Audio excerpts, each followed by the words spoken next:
Welcome back to I Will Go Down with the Ship. My name is Heather, And I'm Chelsea. and we are going to be talking in a little bit about episode 4. But first, Chelsea, why don't we talk about, just do a check in? How are you doing with your writing? That face says everything. I'm behind, but I also had to do a little bit of emotional recovering Hmm. from that last episode that I wrote because Yeah. I ugly cried while I wrote that one. And plus the other things on my plate right now that I'm juggling, I have kind of let the episode fall by the wayside. So I've really got to literally after we get off the episode today, I've got to get in the chair and start chapter 10 of this story. And I had one of my writer friends, Brooke Rain, message me last night and she was like, "Oh my God, I can't believe you ended that there. I need the next episode immediately." And I was like, "Oops."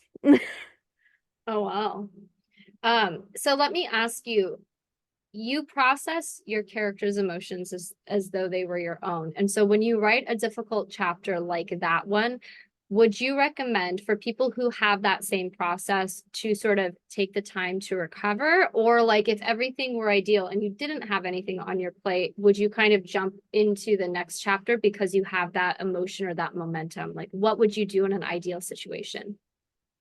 I think it depends on the kind of day I'm having, especially with my chronic illnesses. Hmm. If I weren't juggling so many different things right now, I might have kept that momentum going and jumped on in to Yeah. chapter 10, uh, especially with the way I ended that. Like, you remember how I ended that Yeah. episode. Yes, And, I do. but I will also be switching point of view back to Roman's point of view. So I've got to, Yeah, so get you kind back of in need that that headspace. transition. For sure. Okay, perfect. And so going into this week and your writing, obviously bar none of the things on your plate getting overwhelming, like what is your plan for this week or what are your goals for this week in terms of what do you want to finish when it comes to your writing or accomplish? I definitely need to get two more episodes for Deceit and Desire done. Ideally, I need to get five done because I need to get next week's I was gonna schedule say, too. don't, where are But you going next week, Chelsea? I'm going on a Carnival cruise out of New Orleans That's next so week. exciting. That's so exciting. And yes, I'm a big time Carnival girly. I have sailed with Carnival so many times. I have 100 sea days or will have at the end of this trip. I'm halfway to diamond status. I just love Carnival. I love the family atmosphere. The service is always fantastic. And no, I have not been paid to say any of this. I just genuinely love Carnival and would be hard pressed to sail with anybody else because I love them so much. Like, So where, okay, I should probably caveat this. We are about, let's see, episode 4 is going to drop sometime in late July, but when we record this, it is middle of June because we are on top of our shit, guys. Like, yes.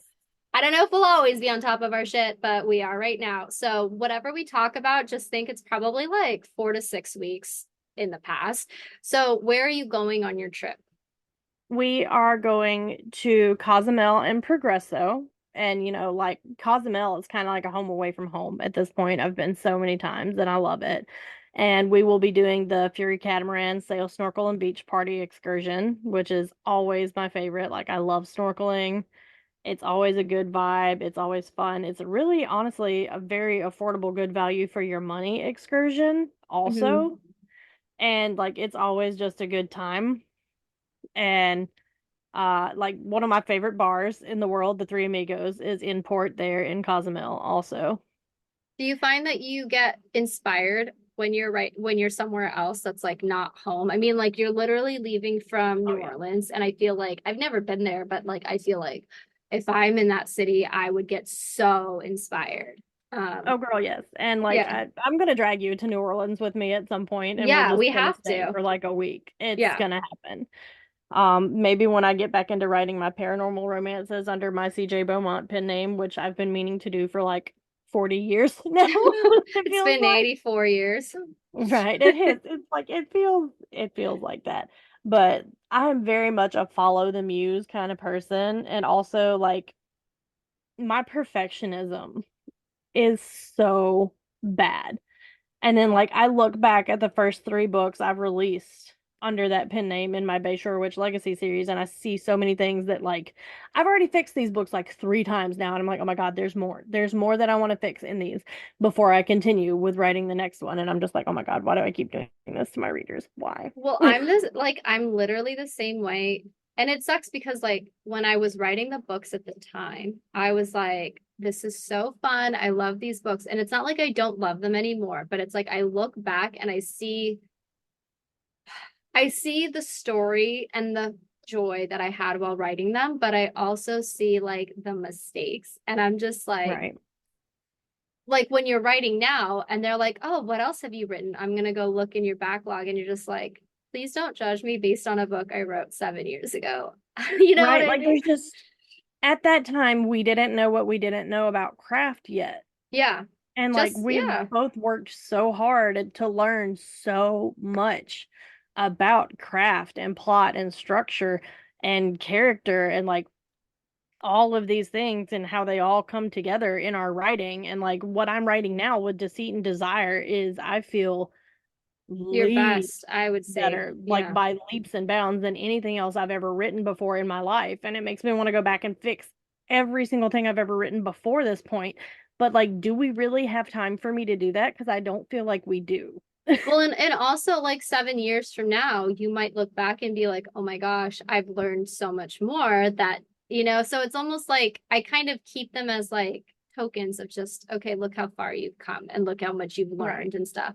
Right. Um, And I do just need to like buckle down and start getting my next ones out in my Bayshore Witch Legacy series because it's a 9 book series. I have 9 gorgeous Becky Frank covers for yeah, that series. you need to get And that like out. I need to get that out there. Like they're so beautiful. But like those characters are brats also and tend to get ideas of their own and just like set my outline on fire. But like all of my characters do this. Yeah, All of they my do. characters do this. Mine does too. Like when you were talking about how like you follow the muse. Like usually I'm not that type of person. Like if I need to write something, I'll just be like, oh, I'll add it to the plate. I can write more than one story at one time.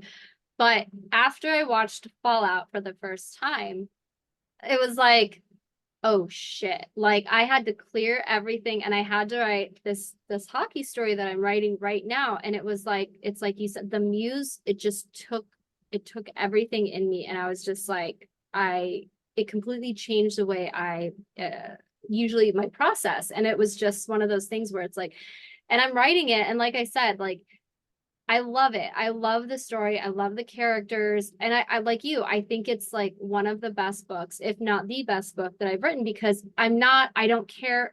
I shouldn't say I don't care, but I'm not listening to what the market says is good. I'm not, it's just about the characters and getting their story the way that they want it to be told.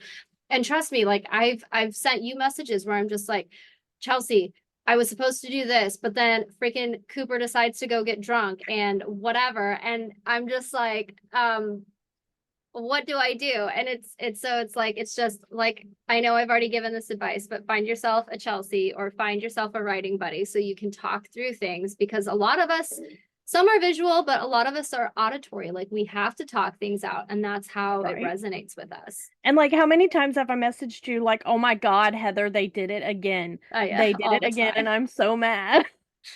Well, and things, and it's like you send me like the what you're working on, and I'm like, well, this is what we want him to do. Like we want him to take control like this. Like this is not a bad thing. Right? But I'm But like, I you're just spent like so he's much just a. time outlining. And now I they know. just like set it on fire. And they're like, no, we're gonna do it our own way. And like, yeah, I can pivot and like sort of keep to the outline a little bit, but they keep like giving me things and it just like you said with watching Fallout, when I was watching Yellowstone, Lake and I binged all like 4.5 seasons Yeah, that are out, like just one behind another immediately. And even though I had that regency that I had to get done by the deadline, Deceit and Desire popped into my head. And Zoe and Roman like were like given birth to as I was watching Rip and Beth on screen. And that story just consumed like every single bit of me. And I really kind of struggled with resenting having to finish something else Yeah. while I was so consumed with the inspiration for Deceit and Desire. Yeah. No, and I think that like I would say that the ideal situation, if you don't have to do that, is to completely give it over to your muses and just be able to write the story without, if you didn't have any other deadlines for any other services that you're doing right now. And just because that's like the goal, right? Is to just be able Right. to write what we want when we want, while maintaining a business. Like who says we can't have both, And Exactly. so yeah, so I think that that's basically like I'm gonna finish that hockey book this week, which I'm excited about. I But can't wait to read it. I'm like I think I have to go back and edit Everly's chapter a little bit because of course, like we talked about, she did not call his dad like I thought she was going to. She just keeps asking him questions about the dad, and this like just pisses him off so much. And that's when he lashes out.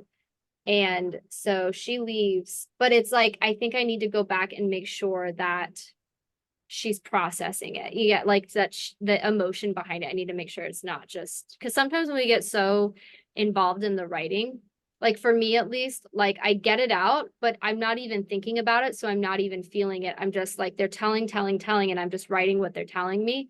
And then I need to go back and reread it and be like, okay, does this hit the right way? And so that's what I think I Right. need to do either And tonight or tomorrow. Yeah. my first pass is almost always dialogue, like hearing their Yeah. voices in my head and just like getting that dialogue down. And then I'm like, okay, now what are we sensing? Like, what are we perceiving in the Mm-hmm. situation? What are we feeling? And I have to like go back in and like layer these things in. But I always, always, always hear it Yeah. first Yeah. before anything else. Yep.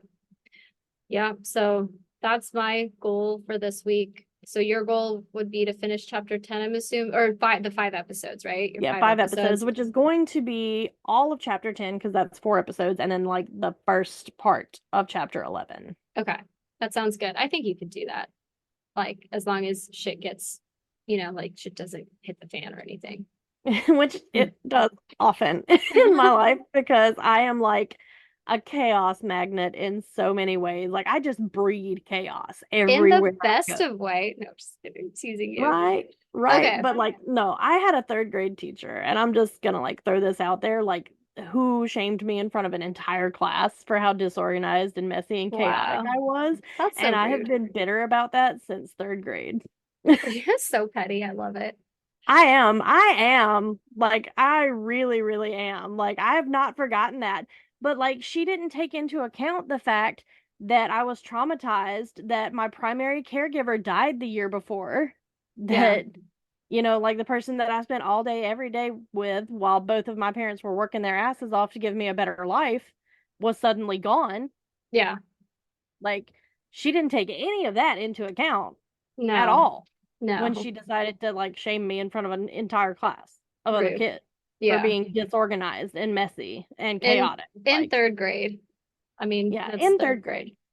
Like, Um, mm, yeah, yeah, no, unacceptable. I want to shout out to Corey Perry right now. He is, again, this is June, guys. So please don't laugh at me if this doesn't work out the way that I want when this episode drops. But the Oilers won last night. Was it last night? I think it was. Maybe it was the day before. Anyway, they won. Corey Perry's my babe, my favorite hockey player ever. It's the only reason why I'm rooting for the Oilers. I'm not gonna lie. And so let's hope that they can win the next 3 games in a row, so Corey Perry can get another cup. But anyway, all right, Chelsea. I know, right? Is there anything else we need to discuss before we jump into this episode? Because this episode, so much, so good. right, right. Um. 1 stars also, like Oh yeah. for readers and for authors, like 1 star reviews can hit so hard. And like I think sometimes when readers leave a 1 star review, like you're perfectly welcome to your opinions, and that's all cool. But when you leave a 1 star review because you didn't like a character in a first book in a very long series, sometimes they're forgetting that the character has to start in a place that they grow from, and like character arcs exist, Yeah. and characters can't be perfect like straight out of the gate. And things like that can be so frustrating sometimes and so demoralizing for authors. And like not me personally, but like someone I know was experiencing this recently. And I'm just like, first of all, like character arcs are real, they exist. Your characters can't be perfect or they will be boring. So like don't worry about it. But sometimes readers do forget that characters need to start off imperfect, and like they're still not going to be perfect at the end of their character arc, but they are going to grow. Well, and I think that that's a really interesting point because I was talking to a client a few weeks ago about this very thing because especially as romance authors, romance readers have a very, let's just say they have very high expectations of how things play out. And if you're a romance reader, we love you. We love how passionate you are. Right. However, I have noticed that the hero can be the worst and we will forgive him because he is the hero. But if you have a character like a girl and she's either super, super innocent, and so she makes decisions that she doesn't really have life experience yet, especially in college or even young adult to a degree, suddenly she's labeled as too stupid to live. If she's tough or she has a chip on her shoulder, she's a bitch. If you have X, Y, and Z, I feel like women, girls, whatever you want to, whoever they are in your story, I feel like they have such a harder time winning over potential readers than the guys do. And I totally get it. Like, but at the same time, it's like what you said. Every character arc has a character arc or every character has an arc. And I got this a lot with my second book in this hockey series because the trope was boyfriend's older brother. And so she was with this douchebag, but if you, and I let's just her kind of wound or her thing was that she had been in love with her current boyfriend her entire life. And so the second they get to college, he suddenly is like, okay, do you want to go out? Now, secretly, he's only doing that because he realized his older brother was into her. And this is the one thing that he could have on his older brother. Um, but she was forgiving a lot of the way the guy treated her. And he wasn't abusive, but he was condescending. He was belittling because she had been in love with him for so long. And some of the reviews I got were, I didn't like her. She just let him walk all over her. She did X, Y, and Z. And I'm like, well, first of all, they were only together for a couple of months. She thinks she loves him her entire life, but she needed this treatment to understand why it's important for her that, oh yeah, she should be with the older brother. um and I some of the readers actually were like, I didn't like her at the beginning, but I loved watching her grow. And I think that that's like a huge compliment.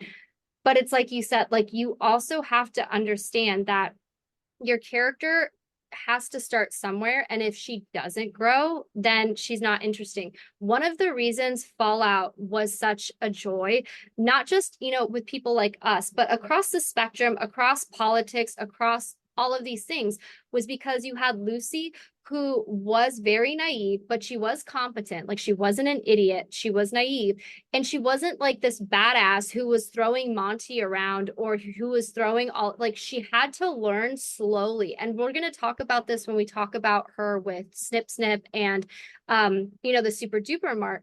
But this, a lot of criticism that is happening in mainstream media, and whether you agree with it or not, and I don't mean you, Chelsea, I just mean like our listeners or watchers, whatever, is sometimes Right. the heroine starts out as like this Mary Sue is what we would call it in the fan fiction world, where it's like you're perfect, you're a badass, like you can do anything. And when, back in my day, when you were reading fanfic, when you were like 10, 15, 20, like Mary Sue's were completely like you did not want to be right a Mary Sue. You wanted that imperfection. And Right. nowadays it's like you have it almost everywhere. Like if your character isn't perfect, if she's not this badass or this definition of what strong independent woman means, then you're going to get, this pushback with things like, let's just say, Captain Marvel. Whether you agree with it or not, she got a lot of pushback, especially in that second movie. And I just want to see, I love Lucy because she is imperfect and she's not this badass and she's learning. And I think that second season of Fallout with Cooper is going to teach her so much because she is already learning. And again, in this episode, we'll talk about it. She's learning so much. And so we see her grow. And that is such an important part of your character, your character's journey. Like if they stayed flat the whole time, unless you're writing this episodic fiction, like cozies or whatever, you want your character to grow. And so they have to start somewhere for them to end up somewhere else. And so you just kind of have to be patient and sort of trust the author.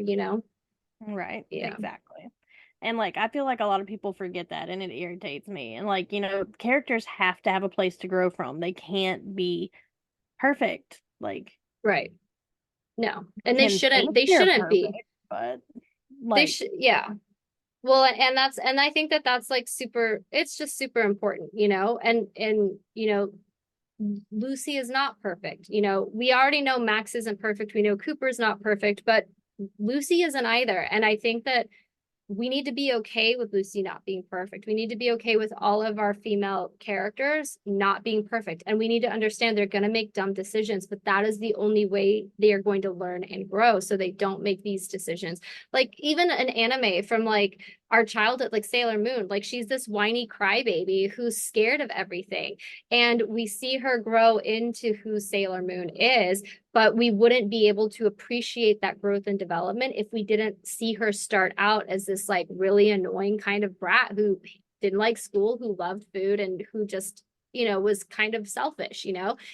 And if we don't see that, we only see her as this badass Sailor Moon. It's like, well, okay, like I'm not a badass. Like, how is that inspiring to me? I want to see the messy bits and I want to see the right. failures. Yeah. Exactly. Exactly. And like I think a lot of that, like expecting perfection, goes back to the way people present themselves on social media nowadays, Mm-hmm. because so much is sanitized Yeah. and so much is like, I'm not going to show the messy parts, the ugly bits, the struggle, like none of that. You're just going to get to see the bright, shiny parts. And that's I don't want to see that, you know? Yeah. Like, yes, good for you. I do want to see your achievements and I want to celebrate them with you. But I also want to see the struggle. If there's no struggle in it for me, then there's no sense of satisfaction when I Yeah. see the. And I think that's why you and I, especially, we gravitate towards enemies to lovers because we see them in different places and we watch as they grow together. And like Beauty and the Beast, Little Red Riding Hood and the Big Bad Wolf, like we see that sort of um, relationship. And when they start, they're two very different people, but then being around that person changes them. And that's, I think, my favorite trope is like the enemies to lovers paired with that forced proximity. And I mean, we're just going to get it in season 2. So I'm just looking forward to it.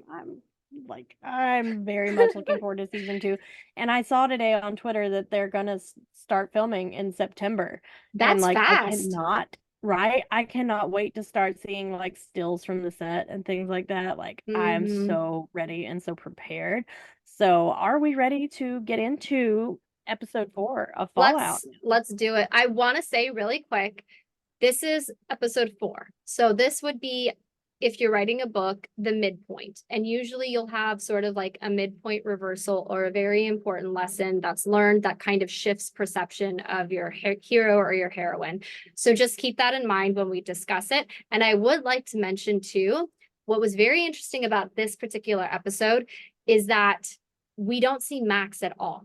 It is just Lucy and the Ghoul and the Valties, and they go back and forth. And I thought that that was very, very interesting because this story and every single part of this story was important. Like was important, and that is, I'm not trying to make a diss out on Max, but I felt like that was very, very interesting. So Chelsea, why don't Right. you jump in? Let's set the scene.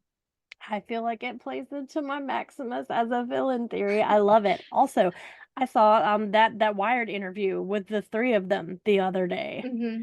Did you see when they asked Aaron the question about is the Brotherhood of Steel evil? The No, I way he didn't answered see. it.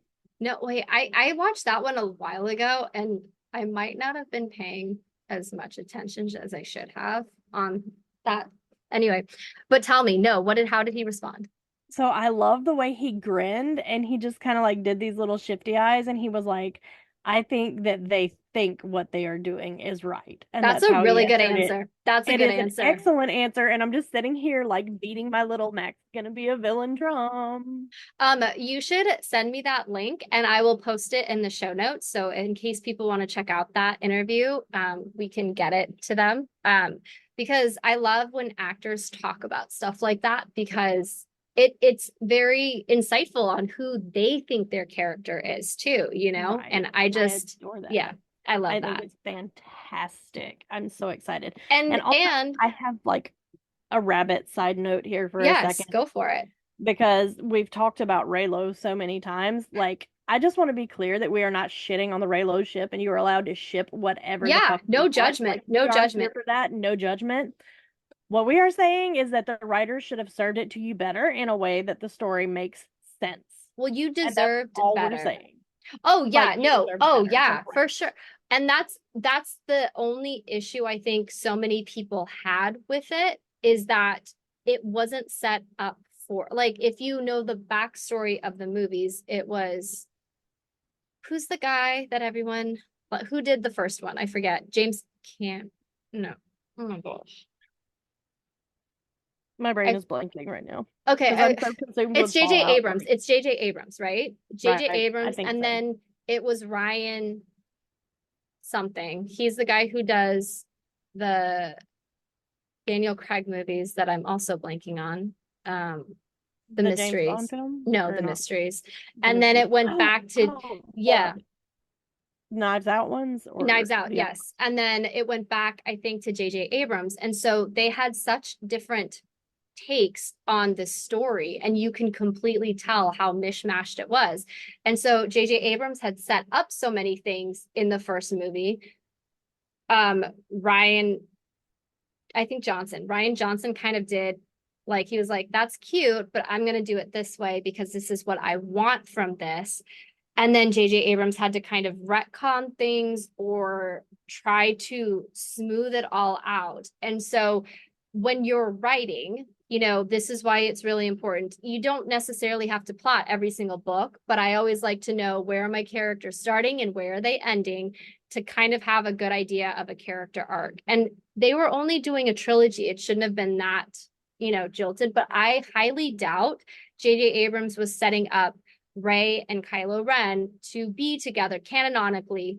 And I think that they put it in the story as a way to give fan service versus serving the actual story. Because if they wanted to do that better, he knows what he's doing in terms of that. And so, anyway, right. I just think that, It could have been done so much better for yeah, the fans and the story at the same time. Like it could have served both the fans and the yeah, story. which was what we're hoping Fallout is going to do.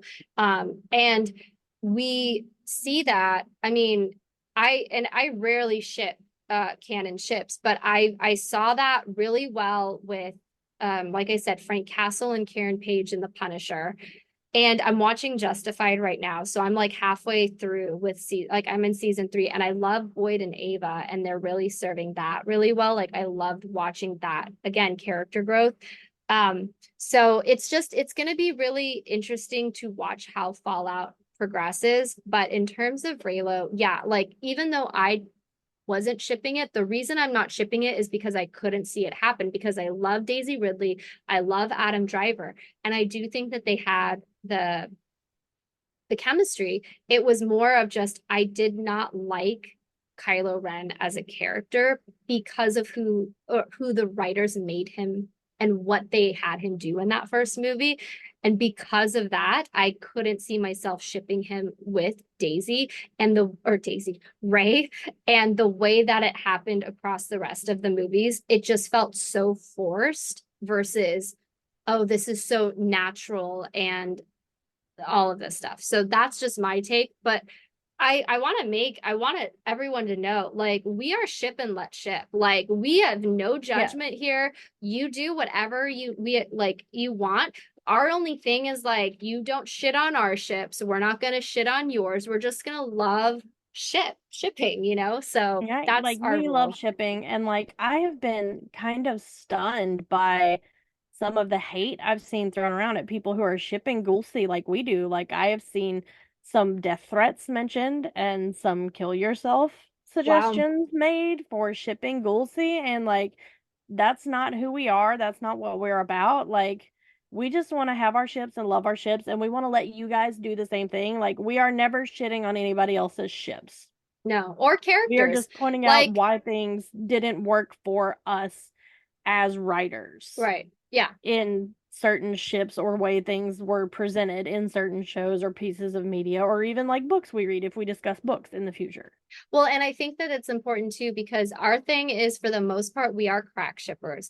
And so a lot of the time, we aren't going to get that canon ship. And one of the jobs that I think me and Chelsea thought were really important is talking about, okay, why did they turn this? Why did we gravitate towards this relationship versus this relationship? And how did they play it out and how didn't they play out? And so I know, for example, like when True Blood was on, I was a big Suki and Eric thing, like shipper, and we kind of got a little bit in season 4, and then it all went to crap. Like I didn't like how they got together in season 4. I Mhm. wanted her to love Eric.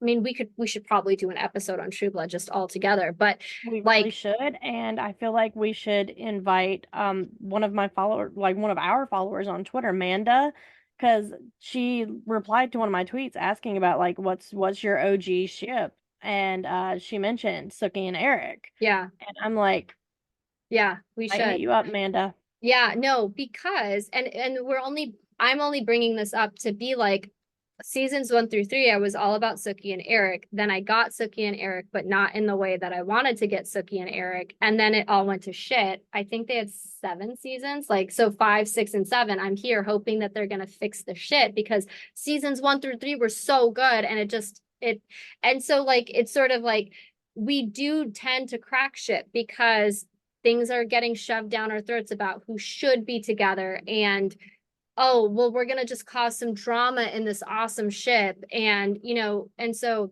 that's why we want to talk about all of these things and because Fallout had come out a few months ago and me and Chelsea were just thirsting for Ghoul C and the Ghoul. We were just like, let's just sit down and talk about it while it's still fresh in our heads. But just expect like we might not do like episode by episode breakdowns, but we will touch on a lot of these ships from, like the past and talk about like why do we like them so much and what the writers got right, what the writers got wrong, and why, and break down why we ship who we ship, because I think that that's really important as writers to understand when you're writing your book, like how can you make sure that your readers are rooting for this guy versus that guy. Right. And that's So especially important when you're writing love triangles, yeah, which like I tend to avoid like the plague because I yeah, don't write them well. yeah. But when you do write love triangles, that is super duper important. Hmm.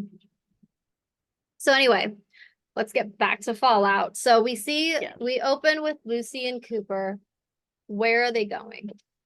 Um, they are going into a medical center to look for Kim's since she accidentally broke all of his Kims in the And last I episode. want to jump in here because I didn't realize this the first time I'm watching.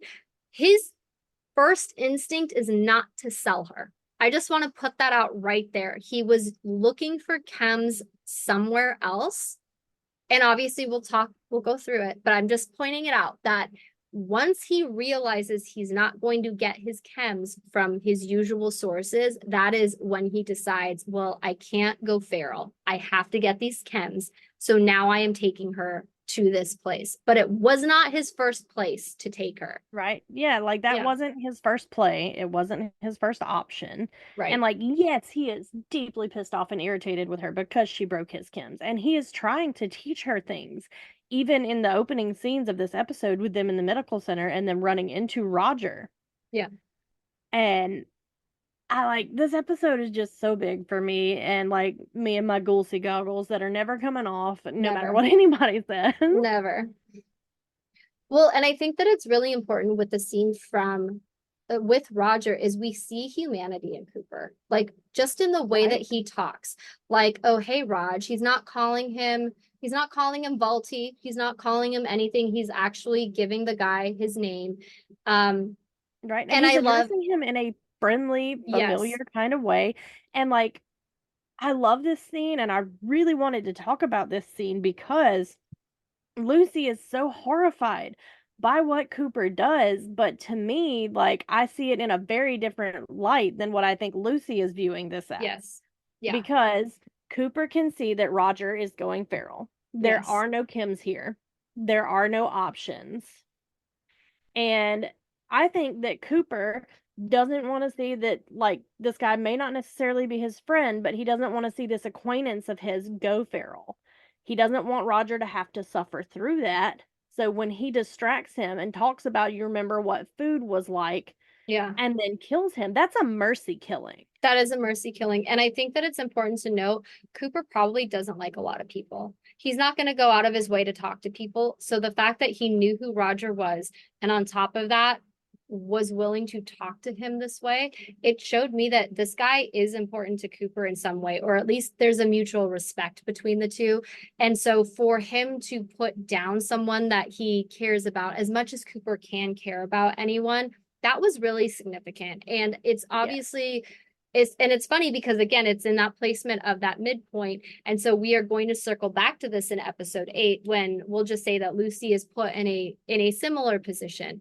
And I just want to touch on a couple of things. So I loved how Roger saw like to Coop like you have a smoothie of your own, and so again you have that possession. And later on he calls him, oh, your smoothie friend, and neither time do Cooper and Lucy correct him at all. Like Right? Like they just neither go one of with them it. corrects No. him. Exactly. Yeah. And so, and I think that this is really important too, because this is where Lucy realizes why Cooper was so mad at her.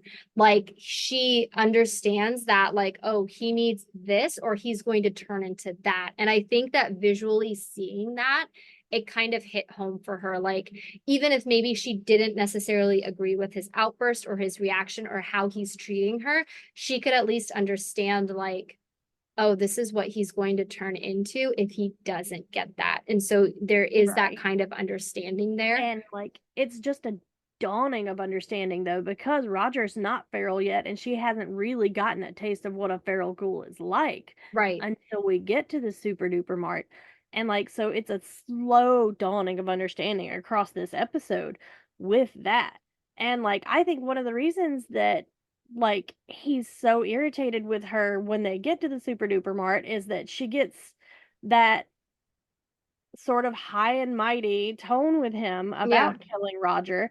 She doesn't recognize at all that it was a mercy killing. Right. She doesn't give him any kind of credit for that. And like I think that's part of why he had his, panties in a bunch with her, so to speak, when they got to the super duper mart and why he, felt even more justified in doing this to get his Kims because she completely missed the point Well, of and ending Roger's life right there. oh yeah, but to be fair, I think that Lucy doesn't know what a mercy killing is because she's never had to experience that. And I think that plays into her ignorance. And this is where a lot of readers, if this were a book, might call Lucy stupid or unfeeling or whatever. And it's like, this is really important because this is a growing moment for her. Right? And we And a do learning see that. moment. Yeah. And so just in terms of like world building, we find out that Roger is one of the older ghouls, but he's only been a ghoul for like 28 years. Right. Whereas when Roger's like, oh, but not you, Coop, how, or he doesn't say Coop, but he's like, but not you, like, how long have you been around? And again, we don't know. All Cooper says is a long time. And that he's just been, and Roger's like, oh, well, that's a lot of chem. And he's like, well, I've always been good at making money. And so we see Right. just in that little bit of dialogue, okay, Cooper is like in terms of character revealing, we know he has a skill set. He's been around as a ghoul a lot longer. And since we already know he's Cooper the movie star, we know he's been around for 200 years. So he's skilled, he knows how to track. We see all of this in just a couple of lines of dialogue. And again, this is where you brought up like, oh, we talk about food and how good it used to taste. And so when Cooper does make that killing blow, Roger's thinking about something he loved.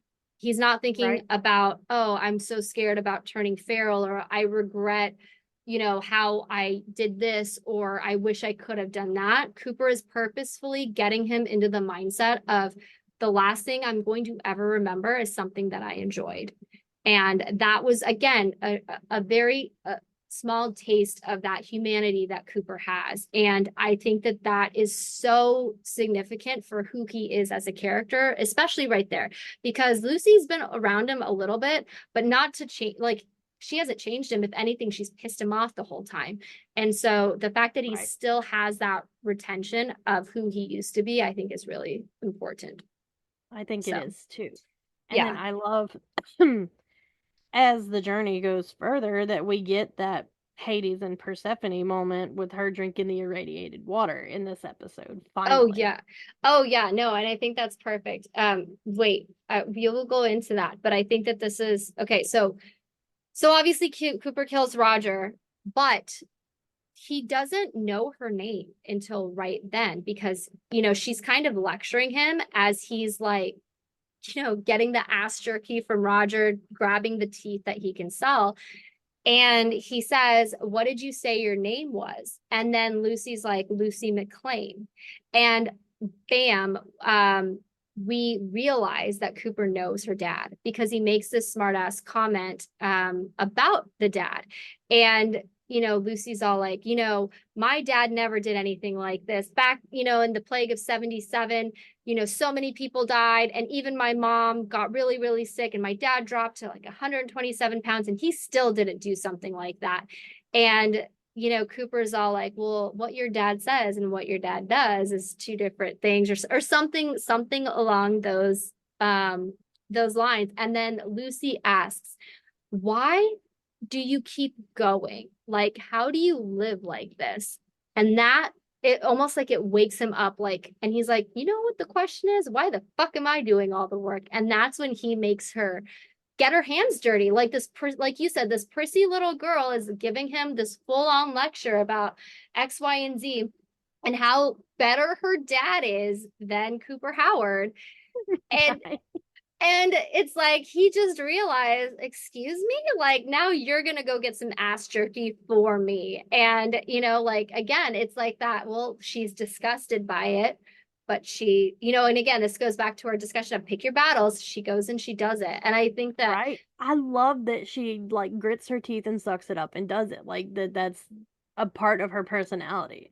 yeah, And I don't know. I just love them together. I love the chemistry and like I love that moment and it's a teaching moment and that yeah. he is not coming out and telling her the full lesson Mm-mm. as of yet, but it is in fact a teaching moment with him making her do the work there. Well, and also too, he could have said everything about her father. Like he could have been like, actually, your father did X, Y, and Z. But I think Cooper's smart enough to know that if he did do that, she wouldn't believe him. She would just think Right. he's an idiot. So he's biding his time. And this brings me back to my original question. Like, why is he keeping her alive at this point? They've already lost the head. And he could just take her pit boy, which he would know because he knows what pit boys are, because Barb had a pit boy. Like he Right. could have just taken it to track it, and or he might not even realize that it can be tracked at this point. So it's like, why is he keeping her alive when even after they leave, the medical center, if he was going to sell her for parts, he can kill her. It's probably going to be a little bit easier for him. I mean, maybe he wants her to walk all the way and then he does it, but it's like there is no reason at this point to keep her alive. Unless, like, I mean, I guess you could argue, well, once he found out who she was, maybe that's why, but then okay, he's going to sell her for parts anyway. So Right. especially if I you when think it may she, have more to do with when we are selling organs, it's better if you bring the victim in alive. okay, And that makes uh sense. I wasn't sure. I've never sold anyone for parts, so I don't know. yeah, I don't know the like protocol. when we're harvesting organs from a body, it's better to take them from a live body, Oh, I didn't generally. know that. Okay. Um, okay, and so anyway, so okay, so then it jumps over to Valti, and we see Betty bringing Norm the pie. You can go into this, Chelsea. Go ahead. I loved this conversation so much. I loved everything about this conversation. I love how pragmatic Norm is. I love I Norm. just like I just adore Norm. Like everything about him, he deserves the best in the world. Like I hope so many good things for his He's our character. cinnamon roll. Like, let's be honest, he's our cinnamon roll of the show, I think. He is like he's such a pragmatic, sarcastic asshole on the surface, and I think that's what attracts me to him because that smart ass mouth is like a thing for Yeah. me. But I just love how he doesn't back down ever. Like Mm-mm. he never backs down, and I think he and Lucy have that in common. But But he doesn't back down from a challenge. he does it in not an aggressive way, in No, like a he's a very cerebral calculated, character. yes. And I think that that's why I like him so much. And that's why I love seeing him paired with Chet, who's very emotional. And he is, and Norm is much more like reserved. And so it's like when he and Betty are having this back and forth, he picks his words so carefully because it's like you said, he's Right. not backing down. And she knows he's not backing down because of what he says, but he doesn't need to get in her face. He doesn't need to yell. He doesn't need to do any of those things. But we know Norm isn't backing down. And I think that Norm is that's very good. playing chess. Yeah. Chet, bless his soul, is like on the sidelines watching the game. We love him. He's sweet. He's a good cheerleader. He's cute. But Chet is not necessarily even in the game. Should we talk about the birth scene really quick? Yes. God bless him. So Steph comes over with a box of her husband's things. And this is actually really interesting because my question is, okay. And let me ask you, Chelsea, like writer to writer, do we believe that Steph actually loved her husband? Because she comes to chat, and I have this quoted, those monsters took away my husband. And then, she's like, here, I thought you could have some of, these are his last things ever. And so, like, for me, if I loved my husband, I ain't giving him to I'm keeping that shit. But then you Right. see her initiate sex essentially. And so I'm like, And is like this she all dresses him up like Bert right? with the sweater and the scarf and then starts calling him by Bert's name. And I'm like, I'm a little bit torn on this. Or is she manipulating him in order to because she does want revenge because we kind of saw it in her conversation with Norm in the last episode where it's like your dad would they took these monsters took my husband, your dad would do the right thing. And so Right. my thing is it's like it was obvious like from episode 1 that and even with how they talk about Bert, like he loved his shoes so much that when he started talking about him he wouldn't stop until the last person left or something, just like indicating no one wanted to hear about his stupid shoes. And it's like, Right. did she love him, or is this kind of like a manipulation to sort of, I don't know, like, I Right. honestly don't know. Like, I honestly love that I can't tell yeah, with right? Steph. Yeah. Like, I love that I can't tell if she genuinely loved some part of Bert And this is like her or, mourning, like her going crazy because her husband was killed in front of her, right. or is it more like, I'm going to get this guy in my back pocket kind of thing, you know? So if I decide I'm gonna rise up against Betty in the future, Mhm. I've got Chet on my side. I mean, God why bless why Chet, we want Chet? sweet Well, baby. to be fair, she did go for Norm first, not sexually, but just to be like, hey, just so you Just know, like you're aligning right. Yeah, interests. Yep. yeah. And I thought that that was interesting. Okay, so but Betty and Norm, it was very interesting because they're talking about pie and they're talking about Betty specifically says something about oh, Norm, like she says something like about Norm, I wish you were like other boys because when other boys get angry, they just go Read pee the on pee on the things. wall. Yeah, they go pee on the wall. But I think what did she say? Like, quiet boys are Clever. different, She clever said boys are clever. And different. clever boys like you get angry. Yeah, and he says something like, well, what do we do or what do they do? And she's like, what did she say? I can't remember. trying to remember. I can't remember the exact line. It was something like you don't even want to see what they're capable of or something. And I'm Right. curious if she was hinting at Cooper.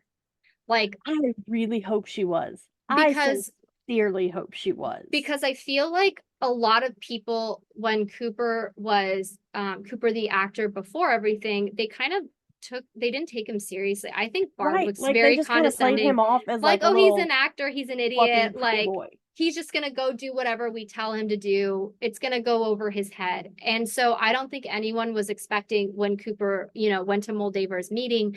And then on top of that, and again, in this entire first season, we don't know what Cooper did. We just know that when the show starts, he and Barbara divorced, the bombs are dropped, and clearly Vault-Tec, has implemented what they planned to implement. So I'm curious about like what did Cooper do? Because I wouldn't be surprised if Betty is talking about Cooper because at this point, who else could she be talking about? In Right. terms of clever boys, and this is what happens when they're angry. And so I honestly think that that is a little bit, and granted, if you're going into this blind, you have no idea what she's talking about, but then you do your watch through and you realize, okay, these are all of the players that she's Mm-hmm. insinuating this. And I love this foreshadowing because it's so good. Okay. So, okay, we're going to get back to they leave the medical center. Then we get the Hades and Persephone scene. I know Chelsea wants to jump in, but I'm going to make her wait just a little bit. How sexual is the everything about their interactions? Like fucking BDSM, like the fucking news, even just the water dripping down his chin and the way he's looking at her. And like, I'm just like, okay, Nelly, where are It you? was I need to take my clothes off here. Like I just it I was don't so sexually charged. it was Like the all lassoing is like, first of all, that is a hot skill. That is why cowboys are sexy. Like, oh my you gosh. put that to use, I'm sir. getting flushed just thinking about it, but like just the fucking looks that they give each other. The Mm-hmm. fact that I'm not sexualizing Walton Goggins. I mean, he already does that himself. I'm not trying to be that person, but I'm just like, how can I watch this and not see this sexualization of it? She has one shoe on. Like Right. and it's interesting because he walks behind her and obviously it shows that he doesn't trust her yet because he needs her in front of him, but that will change at the end of episode 8, which we will get into. But it's Yep. just like that whole thing. And even when she literally he's right here, she drops to her knees and starts shoveling water in her mouth and he just watches her and I'm like, oh my gosh, Yes, oh my and god, like the looks yes, he is yes. serving, and it is so like Hades and Persephone Mm-hmm. coded. Like, It's that controlling, I'm in charge. I think you showed me the meme for Father's Day yesterday. He's like the daddiest of daddies, and it's like, right? Like, your daughter calls me daddy too. He is the yeah, king of that now. Yeah, yes. And then he looks at her and he's like smirking and he's like, "What about your golden rule now?" And it's almost like, who's your daddy? Like I just the whole it scene and has it the same tone. it's like it's literally that whole scene was silent. Nothing needed to be said, but I just was like, I was like, whoa, like, Right. And I love the her being like, what are you? oh my And the, gosh, I oh, loved I'm that. you, sweetie. Just give it a little time. Like, Oh, yeah, like and he gets in her face when he says it. Like I not in an know. aggressive way, but more like I'm like, Like on your level and oh like my gosh. the simmer between them in that. Like, But the best part is he starts coughing. So technically speaking, Lucy kind of won that stare down. And I think that that pisses him off and it reminds him, oh shit, I have to get Kem. I can't be bantering and flirting with this girl. right. I have to be smart about it. And it's like to go back to that callback to Barb, of just like the more Cooper spends time with her, the more he is going to be amused by her. Like he'll be condescending, he'll be a dick, but he's poking her to get a reaction. And to me, that's like almost like love at first sight for him. Like for a lot of these guys, where it starts off as enemies to lovers, because if you genuinely hated someone, you wouldn't want to even interact with them at all. And we see Right? that Like a you lot. wouldn't engage. No, you wouldn't engage. Exactly. And he is doing it now to needle her. And maybe this is like his way to get back at her, not only for the chems, but for the shot about her dad and like just to kind of be a dick. I think he's being a dick to be a dick. But it's like then he starts coughing and he's like, okay, I can't. I need to Right. get, Well, and I love that she takes that opportunity, oh yeah. like the little Miss Yeah. Bad Bitch that she is. Like she's She's not a so cute. queen bad bitch Yeah. yet, but like she takes that opportunity and she runs from him. And that hood slide, can we just talk about the hood slide Oh, across the she front was a for badass. a Are you second? kidding Like me? that was fucking awesome. I I loved loved every that. bit of that. But then he lassos her ass and is like, I was like, I oh, think back to not. the sex. Like, oh my gosh. Like, I was like, sir, can we just contain it for one scene? I need to get my bearings. I'm watching this with my husband and I can't go feral myself while watching this scene. Please, sir. Like, huh. Right? Oh Like my I God. am I am overwhelmed by your raw Yes. sexuality in every fucking scene of this show, first of all. I am And like 34 years old. I thought I knew myself, but now I'm like, what is going on here? right, right. No, And like but this whole 35, thing. but I feel you Oh so my hard. But gosh. like the way Walton plays the ghoul, like that is very on brand for me and my type. Yeah. Like, I have a type, and like Rip and the ghoul fall very neatly into Oh that type. yeah. But I also love like what you said, like when she takes the opportunity to leave, she doesn't do it right away though. There's that little bit of hesitation, like, should I Right. help him? And then she's like, no, fuck that. I'm gonna ditch. Why don't you go into the moment now of like she drinks the water and you say it's Hades and Persephone coded. Like, let's hear your thoughts. Right. Well, like it's very, because I've been talking about this for 4 episodes now, like the Wasteland is the underworld. Mm-hmm. He is the Radiation King. She's the Atomic Queen. Right. Like And we we see that have a these little bit at the end of this setups. episode. Yeah. And when she drinks the water, to me, that screams of the moment when Persephone's in the underworld and she's consuming the pomegranate. And like, you can't, like, that is, you are a part of the underworld now, You and you can't just cannot leave. leave Yeah. Well, once you have done that. There's and no going back from that point. And to me, that's very Hades and Persephone coded. oh no, that when you told me that, I think you told me it's like what 3 weeks ago or something. Yeah. It was just like mind blown because that is the truth. And depending on the where you're reading this myth, it's like either she's ignorant and she eats the seeds because she doesn't know any better, but you also have the other ones where she does know better and she's either tricked into eating them or she is forced into eating them because she isn't eating anything else. And so she has to eat them. And Right. Lucy is at the place where like she has to drink this water. Like she is at that point, and that is part of Cooper's lesson for her is like, and even it's that callback to I think it's Welsick, is that his name? Wilzig. Yeah. Wilzig, yeah. And it's like, what are you gonna want when you're a completely different animal altogether? And we already see her changing because beforehand she would never touch radiated water because she doesn't know how it's going to affect her, or obviously it's not good for her. But at this Right. point, being with Cooper for I mean, I don't know how long they've been together, like maybe a few days, but it's like no, like she needs that water to survive, just like Cooper needs that chem to survive because they're both trying to get their family back and they will Right. do whatever it takes to do that. And so, yeah, Well, I and thought I that that was a think point. him forcing her to drink that irradiated water basically was him making the point of like, this is the position you've put me in when you destroyed my chems. How Yeah. does it feel? Well, and to go to that, he doesn't actually force her. She makes the choice. Do you know what I Yeah. mean? Like Like, yeah, he's he fine. presents her with the choice, but she's so Exactly. dehydrated that she's not gonna make any other choice. So I have to tell you, I read this fanfic and it was so genius. It was like he would put water in his mouth and he'd be like, you can only have what comes out of my mouth. And so like she would have to like oh And you my haven't sent me the link yet? What I is did wrong with you? I was like, damn girl, that's good. I'll get the title and the link and I'll put it in the show notes too. But I was just like that because that's exactly something Cooper would do. Like, let's be Right. honest.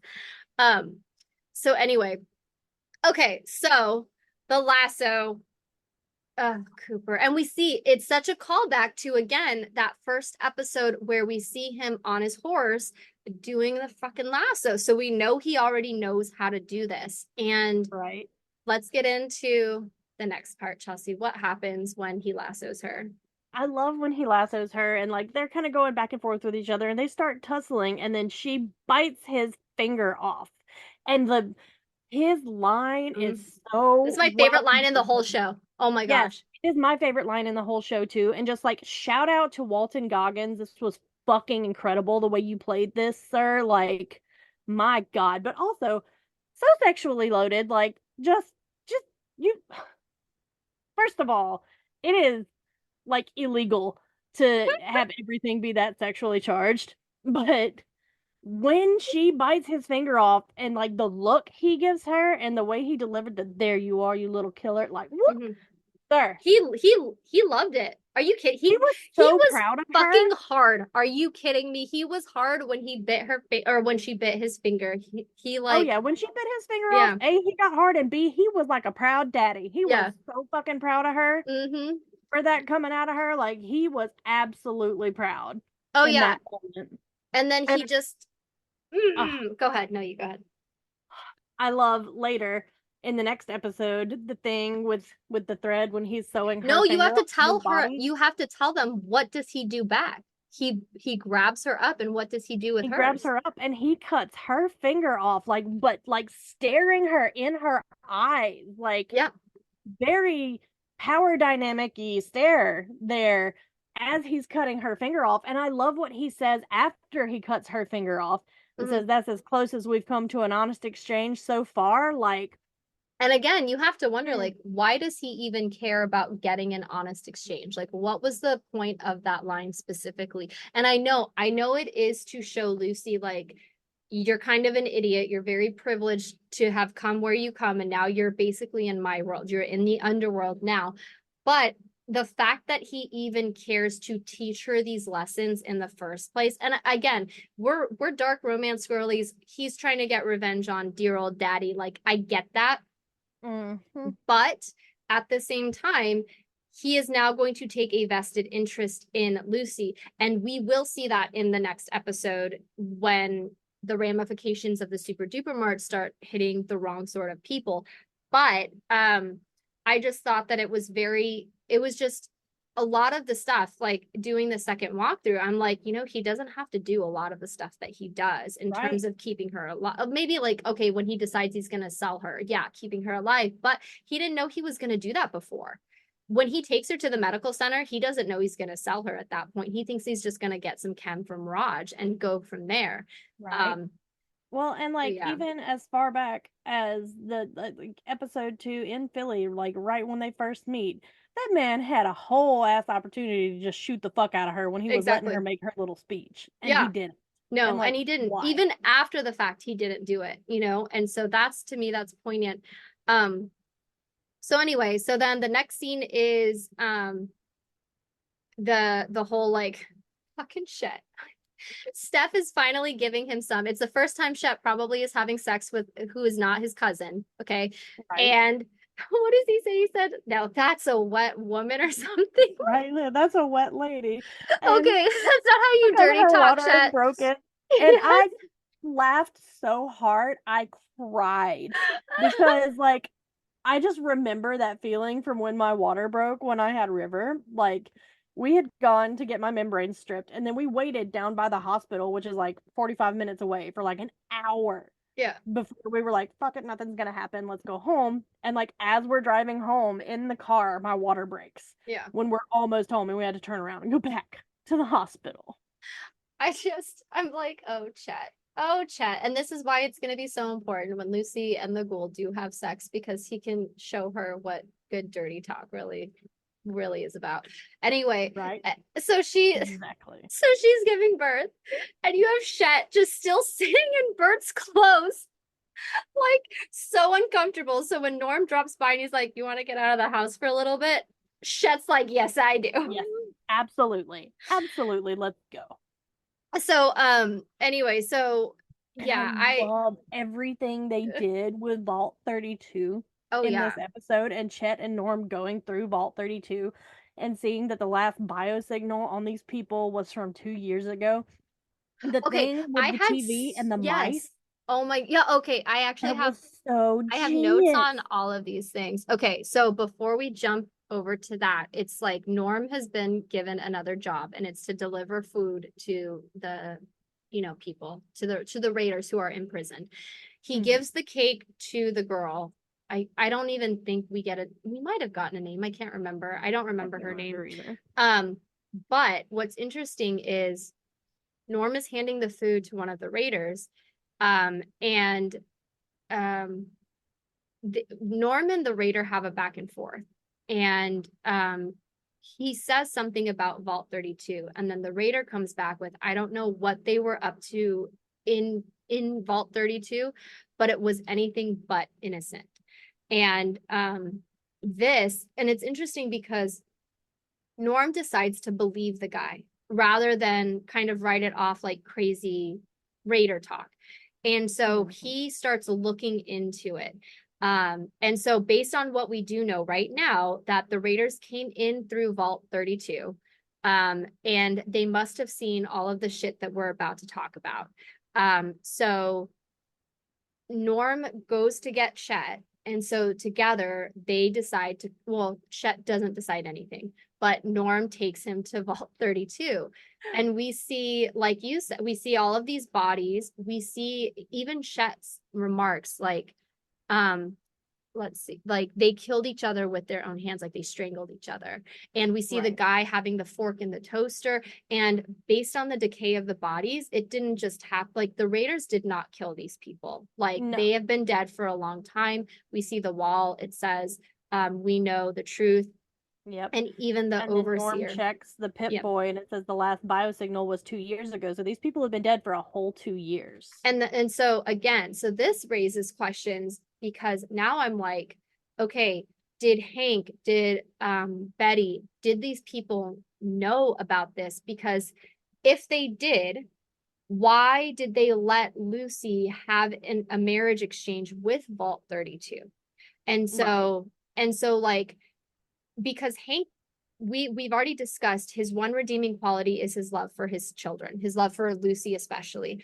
And so I don't know if Hank knew what happened in Vault 32. And so my thing then is like, okay, well, if they're supposed to be interconnected, how do they not know what happened to No. Vault 32? Right. And so this is where I'm kind of confused. Even now, like we don't get a lot of these answers by episode 8, but it does raise the question. So, and what you said was really good, like the mice, because I made sure to quote that is that the mice say they eat each other in their desperation to survive.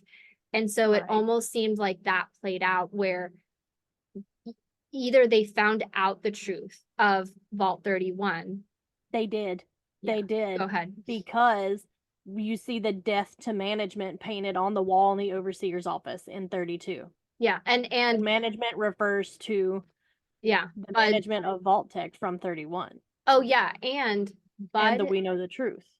Bud's who we will meet. I can't remember what episode he starts popping up in, but Bud is he's like he says something like what's going to save the world or what's going to do what, and then his answer is management. Like it's not X, Y, or Z, Right. it's management.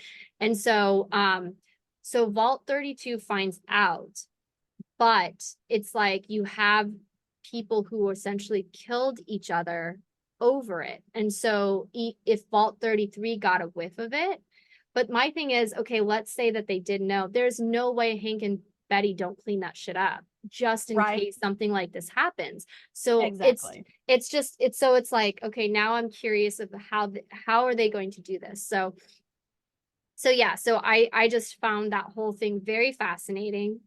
Shet is like he just wants to stick his head back in the sand. Like he doesn't want anything Yeah, to he's do like, with it. nope, let's Right. go home. I don't want to know anything about this. Okay, bye. And it feels like Norm is very much like Dorothy, who just left Kansas and is now in this, like he has to go and find the wizard essentially. And he Right. does Yeah. find him. But Okay, so now we're gonna go back to the super duper mart.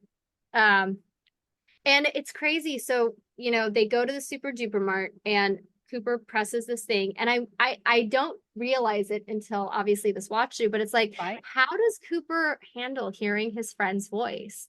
You Right. know I what I said mean? that Like, same thing to yeah. Lake last night. I was like, how weird is it for him hearing his friend's voice coming out of Hmm. this robot? Like, how Right. weird is that for him?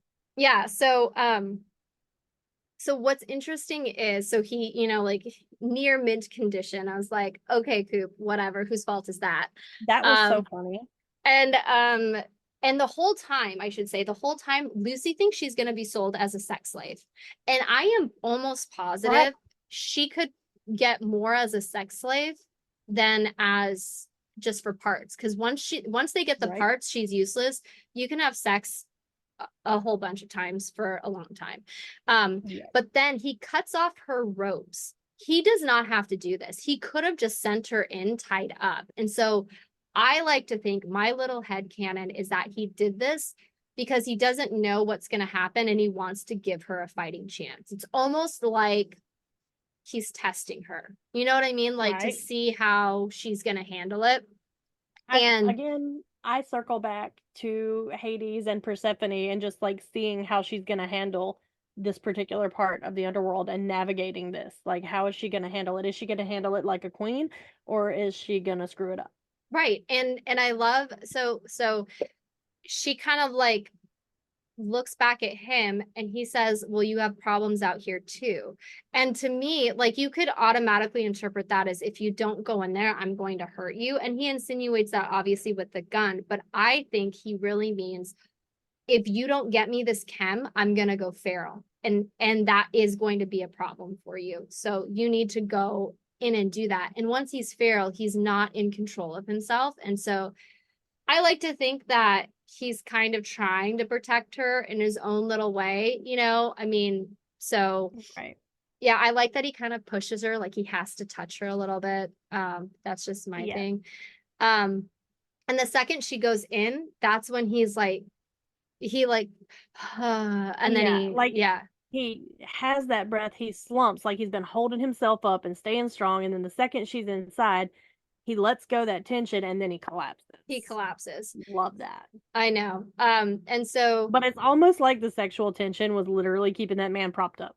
yeah, well, I think that he has to be because number one, he doesn't quite trust her yet with his weakness, but she's going to change that in a couple of minutes.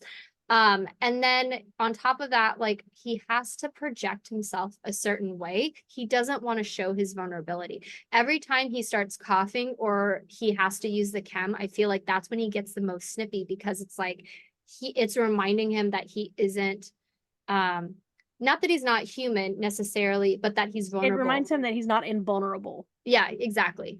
And if he's trying to be a beast, which we see even with Roger, because like we see that he's literally eating this dead ghoul, he is becoming a quote unquote monster, a beast, or whatever. But even he has this vulnerability that he needs to take care of, or else he's going feral. And so I love that we see all of these ghouls are kind of locked up. Like some are kind of human looking, some are, they have already turned. And then we see Martha, she essentially does the same thing that Roger did. Like, I'm Martha, I'm Martha.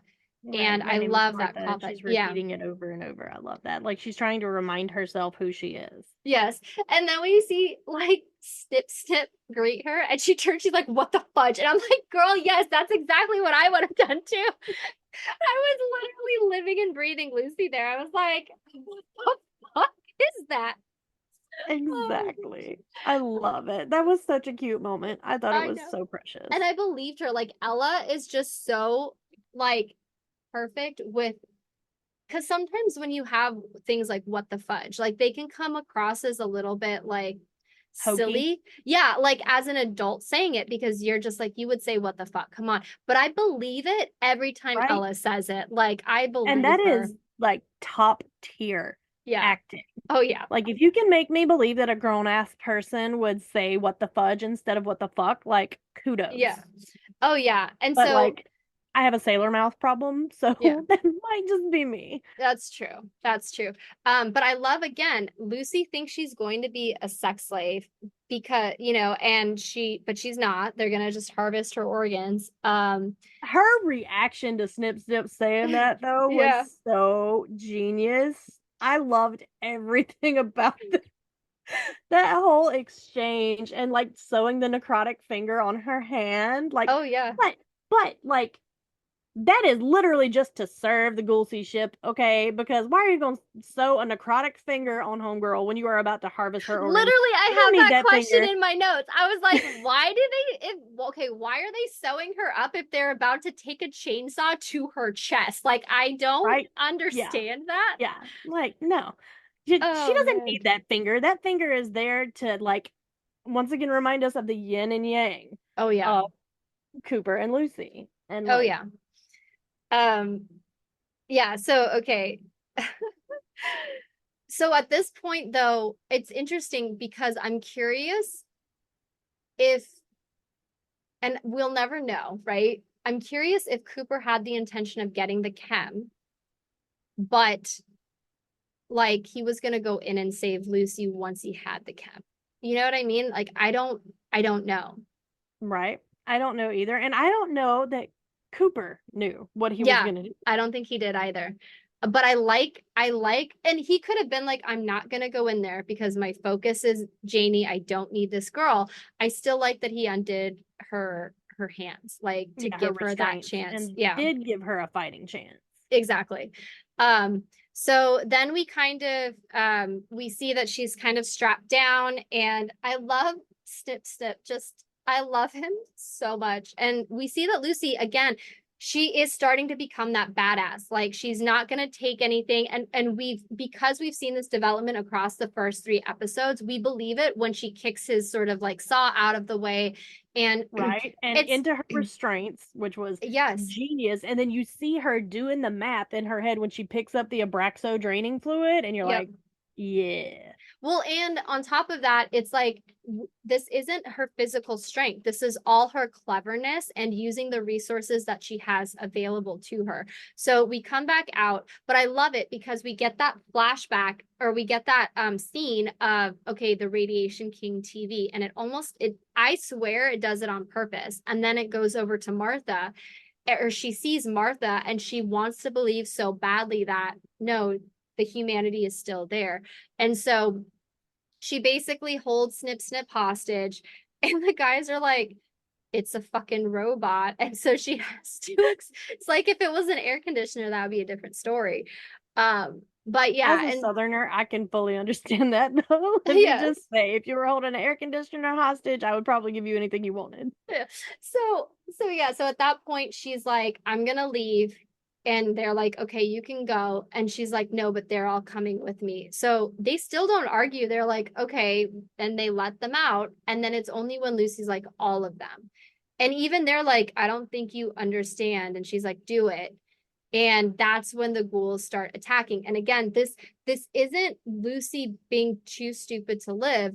Because of the foundation of how her character was built from episode one, we genuinely believe she thinks she's doing the right thing. And Right, she genuinely sees, and this is why I love her character. And I think she's so good for the ghoul. She doesn't see monsters, like, she doesn't see them as monsters at all. Like, she right, believes in who they are. It's only how they treat her. Like, that is her contention with Cooper. It's not how he looks, it's how he treats her. And so they they basically get into a fight and they kill each other, which is kind of a skill that I wasn't expecting to see. And then you know, Cooper, or not Cooper, but Martha is like the last, she's like last the feral last. ghoul standing. Exactly. And even Lucy's like, I know you're in there. No, stop, decline. That's okay. We've all been there. No, but it's like um she wants to believe so much that there's humanity in her. And she's at that point, and this is the perfect midpoint reversal for her, where she is now in a position where no one is going to save her here. She has to make the choice. Is she going to be killed, or does she kill?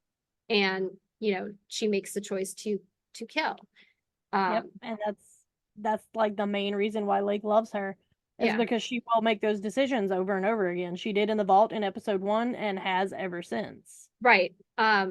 And so it's like, and I think this is a good example of Chekhov's gun is with the um with the Roger scene first and foremost, and now with Martha, it's like they put Martha in specifically for a reason, and now they're going to fire the gun, so to speak, by putting her against Lucy. And she tries to reason with Martha in the same way she tried to reason with Cooper in episode 2 when they first meet for that first time.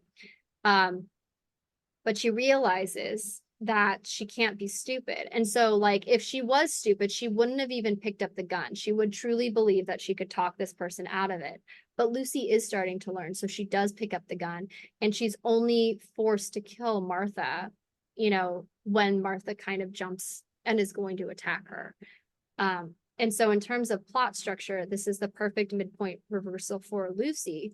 And I will say, one of the reasons a lot of people do ship the Ghoul and Lucy together is that Cooper forced that lesson to be learned on Lucy. Like, without the Roger scene, she would not have learned that lesson. And that all comes from Cooper, because we see Cooper killing Roger in the most, I should say, in the softest of ways, if you want, like a mercy killing, like you called it. Like, and we Yes. don't expect that from someone like him. So I think that was a really important moment. But what about you? What do you think Right. about And that it's scene? going back to what you said in our earlier episodes about mirrors Yeah. in characters. Yeah. And like that was a really brilliant mirror moment Yeah. between these two characters. And like, how could we not ship these characters Right, when because the writers are setting them up and mirroring them in these ways? well, because Cooper has his own midpoint reversal, and we'll talk about that in a little bit, and it only happens because of Lucy. So already we have, even in the plot structure, these characters are changing because of each other. But so we jump over back to the Vaulties, and this is where we find out that it's Norm and Lucy's mother's Pip Boy that opened the gates specifically for the Raiders. And so we don't really understand at this point, if we're going in blind, like what the hell is even going on here. Right? Um, But then you think back to episode 1 and mhm. Moldaver telling Lucy, you look just like your mother, and it makes Oh you yeah. go, hmm. Yep. And she says it in a way where you can already tell that she liked the mother. Do you know what I mean? Yes, Like the way that she exactly. tells Lucy that, and it makes me like it's curious that you bring that up, because as I'm obviously, now that I know what happens in episode 8 and all of those things, I'm like, why would you have all of these raiders potentially kill Lucy? Like, Monty is gonna kill Lucy if her dad doesn't step in. So if you really cared about Rose, or if you really respected Rose, why are you fine with her children being sort of like, like um, a casualty in this war that has nothing to do with Lucy or Norm, and everything to do with Hank and the I think it's Maltese? because she feels like instinctively that they are tainted by Hank and having been raised by Hank for so long. I think that's where Moldaver was coming from. I have no confirmation of that at all. Right. But like that's what my gut says is like she thinks that there's too much of Hank in them. Yeah. Yeah. And that makes sense, especially because Rose has been gone for so long, and we'll find out why Right. later. But it's like, and yeah, I mean, there's so much shit that happens with these particular characters. And also, I want to bring up something again that I saw while I was on Twitter and all these other amazing Ghouls people on Twitter pointing out incredible things. But a mirror moment between Moldaver and Hank actually is when speaking with Lucy, you can see the genuineness when Moldaver says, "You look just like your mother." Mhm. The only time Hank ever tells Lucy that she looks just like her mother is when she is being obedient and doing what he wants her to do It's interesting. I didn't even realize that. That's and interesting. behaving in the ways that he wants her to behave. That is the only time he ever compares her to Rose, is when she is doing things that he wants her to do and behaving in ways that he wants her to behave.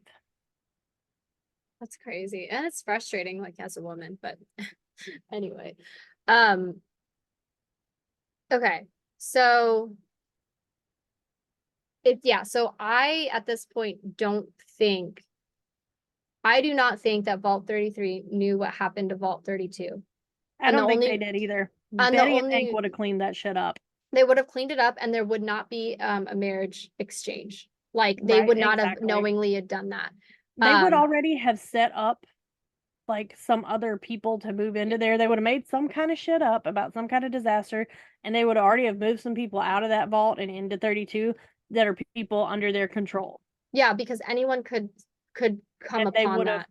pulled another one of Bud's buds Right. out of the cryo chambers in Vault Mm-hmm. 31 to run Vault 32 yet Yep. again. Yeah, I completely agree. Okay, so after that scene, we go back to the Super Duper Mart, and Lucy is essentially the last person standing. And I love this because she goes out, she finds Cooper passed out or close to, Close to and it. go ahead, Chelsea, what happens? And she has these vials of chems and she looks down at him and you can tell he has been hacking up stuff Mm-hmm. because there's this wetness in the dirt around his mouth, right? And she asks him, like, if you don't get these, you turn into one of those, referring to the ghouls and more specifically the feral ghouls. And he just like has so little energy at this point. He does like the barest hint of a nod. And so she gives him the chems like the queen she is Mm-hmm. and says, basically like I'm never gonna be like you, I golden rule, may motherfucker. I may end up looking like you, but I'll never Right. be like you. Yep. Right. And But I yeah, think she's already so much more like him than she even realizes. And it's yeah. so funny that she says that, like, I may end up looking like you, but I'm never going to be like you. And then she gives him the Kims and has her little golden rule, motherfucker. And I love that they made her say motherfucker here Oh yeah, in because this particular moment. oh, I love it too. And again, it's that midpoint reversal. She does something she's never, well, who knows what but I just like to think this is something that's completely out of character for her because of Cooper. And we see Cooper use a motherfucker once he realizes the chems were broken in the first place. Like Walton, I believe that motherfucker, like I believed when he said it, like you could tell that he was angry. Um, and so like I love this entire exchange because number one, I could only imagine what Cooper saw when he realized all of these ghouls were being set free. Like what it was going through his mind that like his little Vaulty is like releasing these sort of like some of them are fair, well no, the feral ones stayed and they but regular ghouls. And so I honestly feel like to Cooper, who sent her in basically to her death, is still looking out for other people and specifically for these ghouls.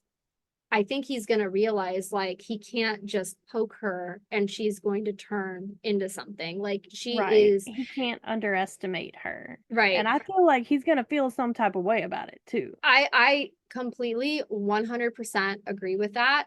And I also think like yes, at this point Cooper is really really weak. But what's interesting is if we see Martha and even Roger before they turned feral, they were still relatively cognizant in terms of they weren't flat on the ground like Cooper was. So I'm not quite sure, and I don't know if it's just his age specifically, but like why Cooper is passing out versus just my name is Cooper or whatever. Right. I don't know what that's about, but it does tell me that like, and I don't know what kind of energy he has. So like, I'm just kind of like he could have potentially depending I don't know like I'm just like okay when he sees all of those ghouls he had the opportunity to go in potentially if he was able to right but he doesn't he just kind of and so I'm wondering like was he okay to die in that moment like because we don't see any fight from him and I feel like that is relatively out of character especially if his goal is to find, Janie or his family to get answers. It seems like very pitiful, and we don't typically see Cooper in a very pitiful way. So I don't know, again, if it's Right. just he needs that chem for that energy kind of thing, or if it's more than that, or if he's just at the point where it's like, there's really nothing I can do. It's up to her essentially, like in terms of like, is she going to survive or is she going to die? And I almost think that because he's not pounding on the door, like, give me my chem, I need my chem. It's almost like he's resigned himself to like, I'm just here, like, I'm just lying down. I don't know. So, Right. um, but then what's great is, okay, so Lucy walks off and they separate at this point. And again, it's like another sort of like it's that midpoint where they're now going into different worlds. And Cooper comes back into the super duper mart and he looks at the carnage. And I feel like he's like, holy shit, Balti did this. Like, not Right. only did she free all of these ghouls, but the feral ones are dead, and the two dudes are also dead. And poor Snip Snip. I feel so bad for Snip Snip. I would have like found a way to fix him and take him with me 30 because seconds I of will pack silence for bond with Snip Snip. anything. Just yes, exactly. But so I think that Cooper sees this, and I think it's to your point of like he maybe underestimated her a little bit. Like he thought that she wouldn't be able to handle life in the underworld or in the wasteland, whatever you want to say. But when push came to shove, she handled it. And not only did she handle it, she saved his life. She could have Right. walked off, like stepped over him, walked off, and not done anything about it.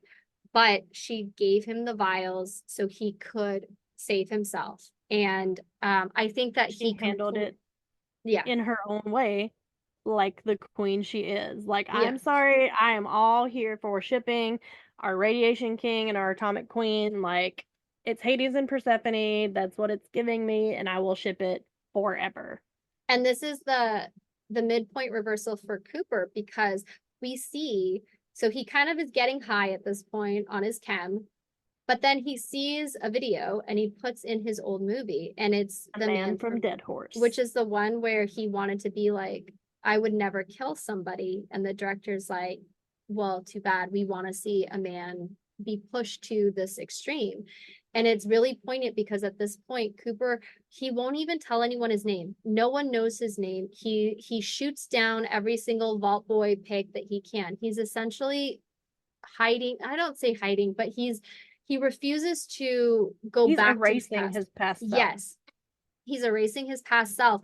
And so the fact that he's sitting and watching himself and he goes to that part in the movie and it's like he puts his fingers up and I don't know if you noticed that, but like when he says the little eulogy, he kind of like bends his trigger finger that Lucy bit off and Mhm. he like it's like he bends the glove because obviously he's wearing gloves and it's like he remembers that like it, you know he remembers her. I like to think like he and so it's kind of like Lucy had just saved his life and so now he uh instead of destroying this video of him, instead of completely tearing it apart, he decides to like watch it. And it's like, I'm not saying he's necessarily embracing his past at this point, but he's reminding himself of who he used to be Right. before all of this happened. And it's because And Lucy decides to save his life. exactly, she decided to save his life. And I love that we get that reminder of the self-fulfilling prophecy Mm-hmm. from that that movie when he was filming that, the feo fuerte y formal. Like, Why don't you tell it? Because I know we posted it on our TikTok, but I don't remember if we actually discussed it or not. So why don't um, you? I don't think we have discussed it. But But what is yeah, the eulogy? What does it mean, essentially? I've got to get the order right in my head. Like it was, Here, I have my phone. Let me pull it up on TikTok really quick. yeah, pull it up and like, because Okay. So so he was ugly, strong, and had dignity. Is that right? Is that the order? Um, yes, he was ugly, strong, and had Okay. dignity. Yeah. And had dignity. That's what I Hmm. thought, but I wasn't 100% sure. Okay. So, yes, that is what the eulogy from the movie is. And like it becomes about Cooper. And you can actually interpret it several different ways, which was discussed on our TikTok. Yeah. But in my head, the way I'm interpreting it is he sees himself as ugly now, like he's lost his Yeah. Hollywood movie star looks, Yeah. but he is still strong and Right. he does still have dignity Yeah. in his own bitter, hard way. But like, you've got to be bitter and hard in the wasteland In to the wasteland. survive. Hmm. And I just love that, like, when we saw that line earlier in the series, it didn't hit me that that eulogy was really about him Right. until later. And then I was like, oh my God, Yeah. wow, that's incredible writing. Right. And I think that he's watching himself as who he used to be. So before he became quote unquote ugly, and, when he was the good guy doing bad things. And now what is he? Is he still that good guy? And I think he would say, no, I'm the bad guy doing bad things. And this is who I have turned into. Um, and so I just think that both of those characters had these midpoint reversals of Lucy learned a lesson that sometimes you have to kill, like in order to survive. Like sometimes you have to mercy kill, and this is going to look at like this will be a mercy kill because these people, as much as we want to think that they are have retained their humanity or are human, they aren't. And so for Cooper, it was like sometimes you have to kind of be soft. You have to remember your own humanity in order to survive. So it's like both of them had to have each other to learn this lesson. And so without it, without each other, they aren't going to learn these lessons. And I think that this is another reason why you and I ship this so much. And I think it's so telling that Max isn't even part of this episode. And that's not to say Max isn't important or that he doesn't have his own character arc, because he does. But I feel like Right. this is the A story, and our two main characters are Lucy and they are Cooper because so much of their story mirrors each other. And Max is a very important character, but his story is completely different. And I think that that's where your Gaston villain arc comes in, because it is very different. Whereas Cooper and Lucy's are very much a mirror of each other's. They're right now they're both searching for their family. Before this, they were kind of ignorant, naive. They trusted the people they loved or were close to, and they both got that betrayal. And so, in terms of writing a romance, and even if you're writing a thriller or a mystery or urban fantasy, like with a romantic subplot, mirroring is so important, because this is how you can kind of predict what characters are going to end up together. And the reason why you have Chelsea and me doing a lot of crack shipping is because the writers in these like mainstream pop culture things, they don't have characters get together that should have gotten together. And to go back to Raylo could have worked really, really well because you had two characters who potentially could have mirrored each other, where they're both trying to find their identity within this, world. But because of how they wrote, especially Kylo Ren and the decisions, like in terms of, once they killed Han Solo, for me, like he had to be a bad guy. Like Yep. I don't think, knowing who your audience is, you can redeem yourself from that at all, like No. in my opinion. I have been in love with Han Solo since I was in diapers, and like at that point when Han Solo is dead, I am done. Well, and it's like, really, that's how Han Solo is going to go out, or even like Right? that's how Luke Skywalker is going to go out. Like, so these writing choices didn't make any sense. And so the Fallout writers have set this up so well. And so like, and to be fair, yes, you can have mirroring characters without it necessarily needing to be a romantic plot, but it works so well, especially as a romantic plot.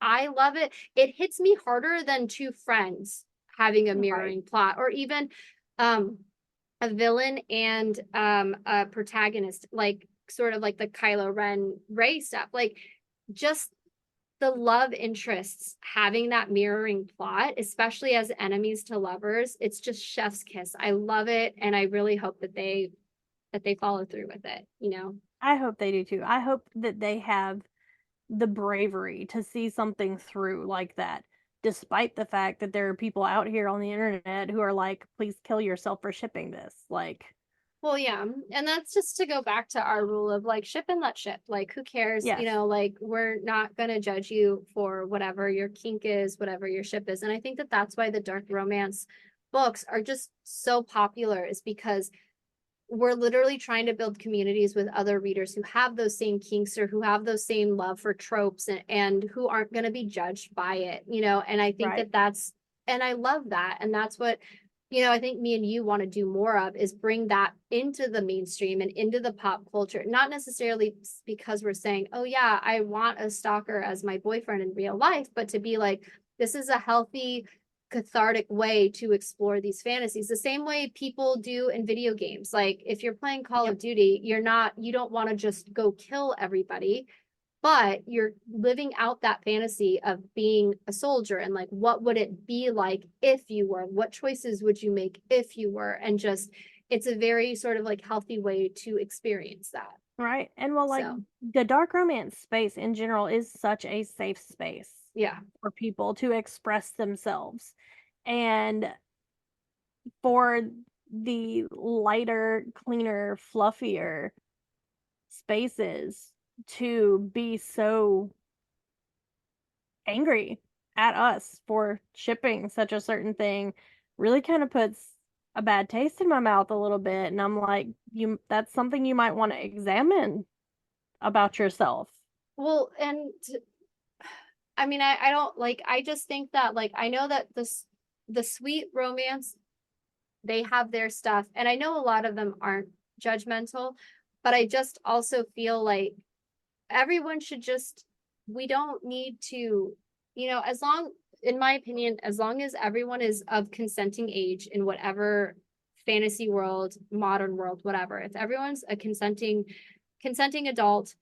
And I mean, in dark romance, even if you're not, if they still kind of, you know, like it a little bit, you have dub con, Right. non con, and it's just you're, I just think that like, who hurt you? Like, Right. why do you need to shit on things like this? You know, Exactly. Like live and let live, love and let love, ship and let ship. That is yeah, our energy here. right. And like we are allowed to like dark things just as much as people who don't like that are allowed to not like that. Absolutely. And I would never make the assumption that everyone is on board. Like, you know, my family makes fun of me because I always, like I would say 95% of the time I'm always rooting for the bad guy.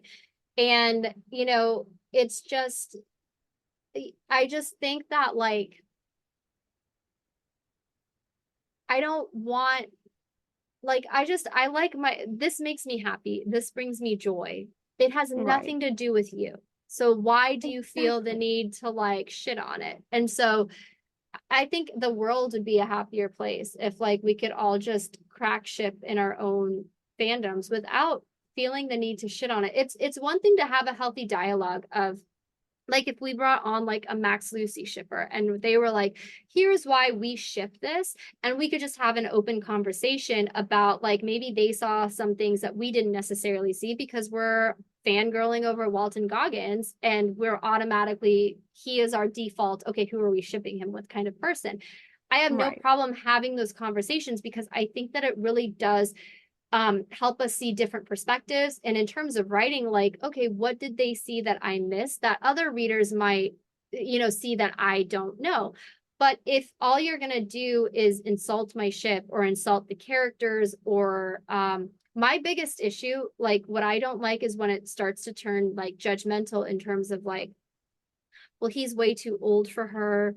or just he's abusing her, or like things like that. And I'm just like, no, we're not going to go there, because if you could have a mainstream ship like Kylo Ren and Rey, and he was literally abusing her too, and that's acceptable, like you can't now shit on this one. Like you don't necessarily have to agree with it, and I'm fine if you do not think a man should treat a woman in this way, no matter what the context, no matter what the story, that's fair. And that is perfectly fine.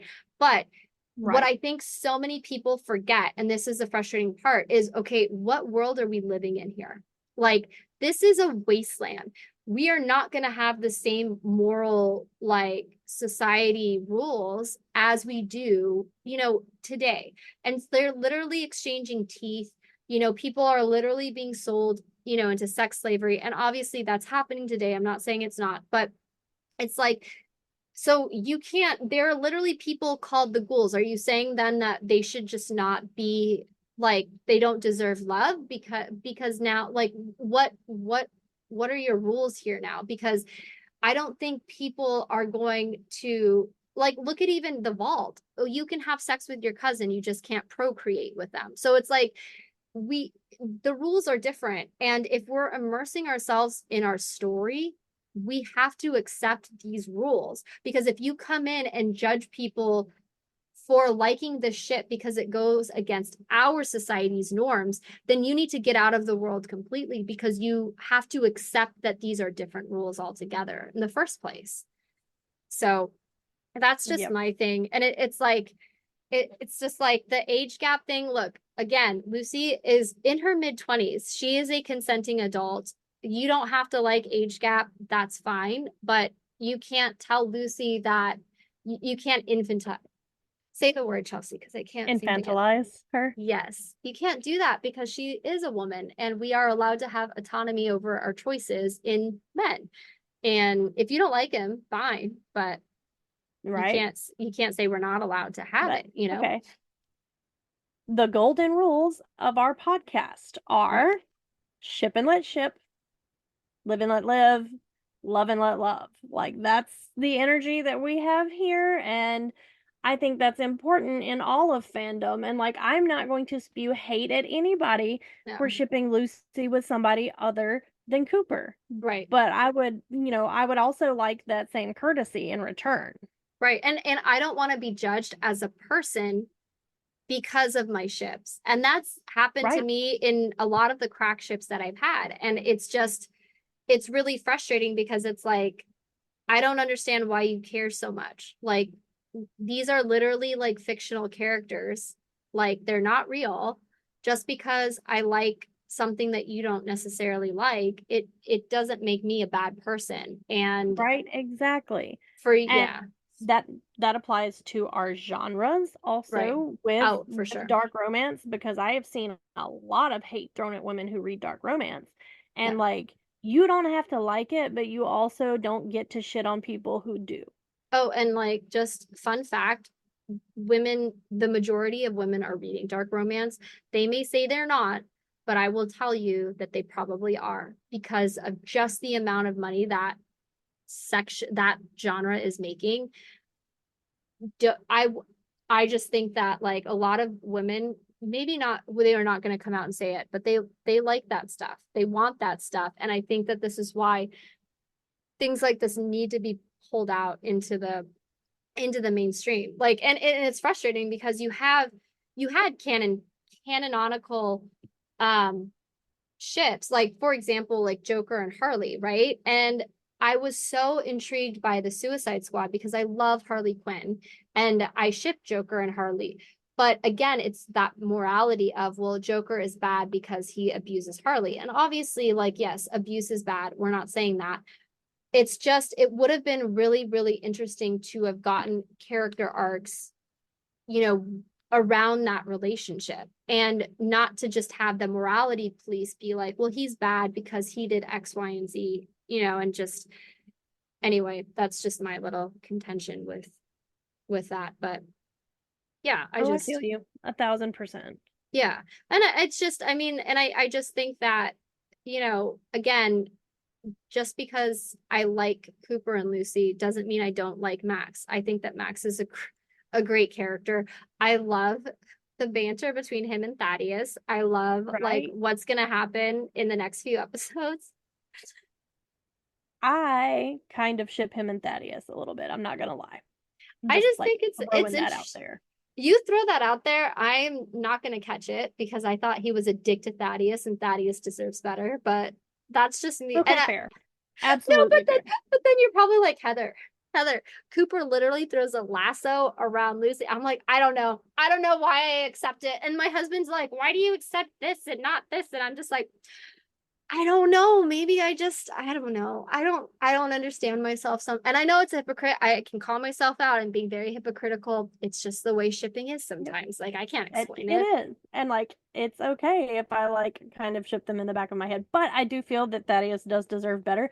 And I would honest to God just love to see Maximus in his villain era. Yeah. Just like Well, I would and love to see him take over the entire Brotherhood of Steel we and like never run that know shit. what other characters are gonna come from like in season two. You know what I mean? And so it's like Right. I would love to sort of like you know how Lucy is sort of like okay, she drinks the water, so we know Persephone moment she's never going back to the vault.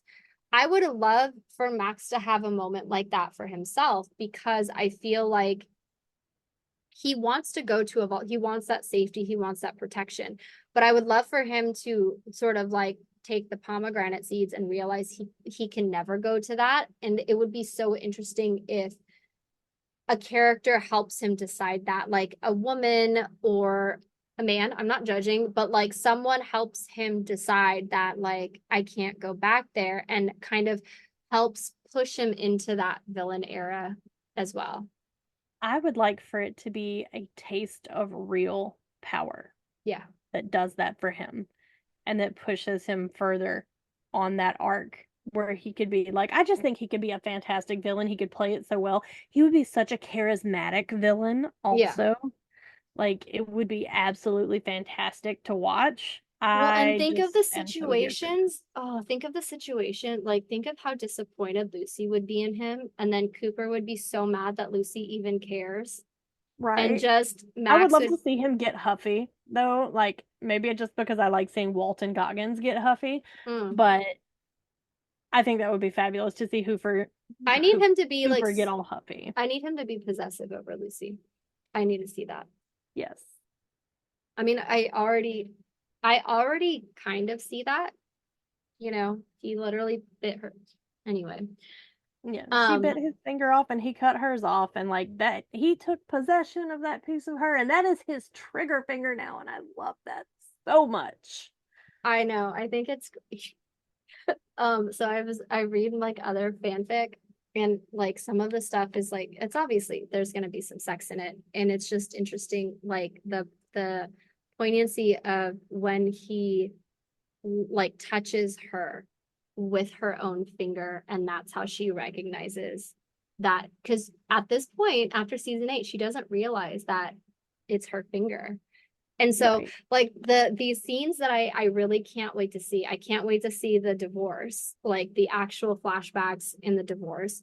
I can't wait to see when she realizes when Lucy realizes who Cooper is, like Cooper Howard.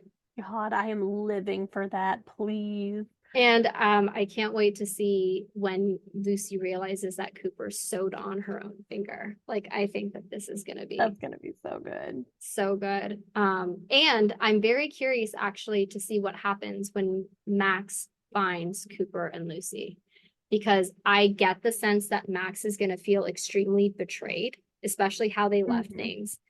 And Cooper is going to be very possessive. He's going to write it off like, I need her to get to Hank, but I think that he's going to be very possessive. So, Yes. I which need I'm for living that to for. happen I'm for living for it. reasons. Yeah.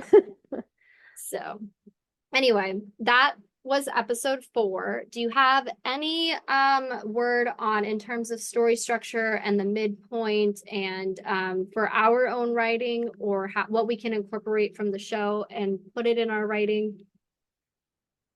I just think it's so important to remember that at that midpoint, when you're halfway through the story, you do need to have your character learn something, or something needs to change for them. Mhm. Like they need to be on an uneven keel, they need to have to pivot. Like there has to be something that has them staggering a little bit and having to back up and regroup. Mhm. Yeah. I completely agree. I think that the examples that we gave between Lucy and Cooper were just perfect for the genre of the show, but also for if we're getting what we want, the relationship that they are eventually going to have together. If you're, for example, if you're writing a romance, a lot of the midpoints can be sex for the first time. And if you have insta love, which is when your characters kind of hook up or fall in love early on, a lot of the midpoint is the realization that this is more than physical for me. And it could Right. be just as simple as that little realization, but like that is a midpoint reversal where they're thrust into this new world at that trigger moment and they kind of go on, but then something really really forces them to realize like, oh shit, I'm like in it. And we take once we're in the midpoint, we're now in that third, depending on how you view acts, if you view 3 acts or 4 acts, we're in that third act, or we're in that second half of act 2, and now the characters need to get more proactive versus they're simply reacting to things. And so we're going to see Right. that in the next couple of episodes between all 3 of our characters. Because if we remember, Max and Thaddeus are the ones with the head, and Lucy and the ghoul are still looking for the head. So yeah, so that was episode 4, guys. We are really, really excited to keep going into episode 5, and we will see you guys next week. Chelsea, what do we want them to comment with? Right. What are your predictions for season 2 of Fallout on Prime? Yep, Hit what's us gonna with those in the happen? comments. Yep. All right. It was so good to talk about episode 4. Yeah, we'll see you in the comments. Have a good one, guys. Bye. Bye.